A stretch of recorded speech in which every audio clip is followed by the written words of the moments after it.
right, you guys, it is time for your health check. Look, if you got COVID and lost your taste and smell, you remember how weird and unsettling that felt. Well, there is a huge community of COVID long haulers experiencing severe problems with taste and smell. I visited a pain clinic doing an experimental treatment that's showing promise for those suffering. Holly Fimple and her boyfriend drove 5 hours from Tulsa to Weatherford for a chance to feel normal again. I was just to the point where I will try anything. The couple got COVID in November 2020. Both lost taste and smell. JB's came back. Holly's didn't at first. When it came back really bad. Common odors from perfume to popcorn instantly triggered nausea and vomiting. Fruit all tasted like moldy and rotten.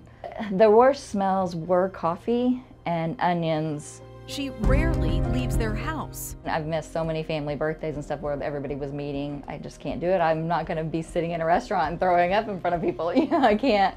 Holly found a Facebook group with 52,000 people describing similar experiences. Hi. That group led her to Lone Star Pain Medicine in Weatherford, where she's getting an experimental treatment for parosmia.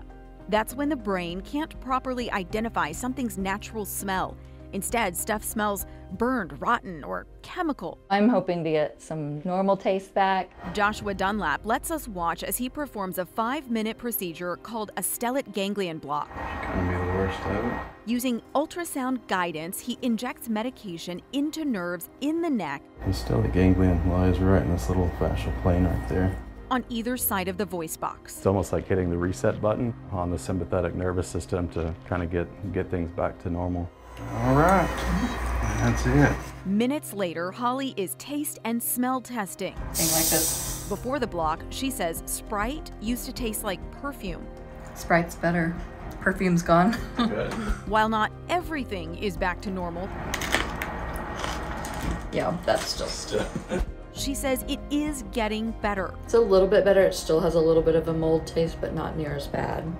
Worth a shot It's strong. to tolerate life's senses again. Still It is worth it. such a huge eye-opener to watch the difference in Yeah. her life. It was amazing. Okay, again, this is an experimental treatment, so it's not going to be covered by insurance. It is not for everyone, and there's no 100% guarantee that it will work. Josh did one side of the neck at a time, so it's $300 per side at their clinic. He says if you go somewhere and they tell you it's going to be thousands of dollars, do not get scammed. But you do need at least 3 to 4 hours per side. So if you're coming in from out of town, maybe they'll do like one day and give you a little bit of time, and then the next day. And I will say, Holly and I texted with each other, and she went out to a restaurant yesterday, and some things are getting better. Sprite, coffee.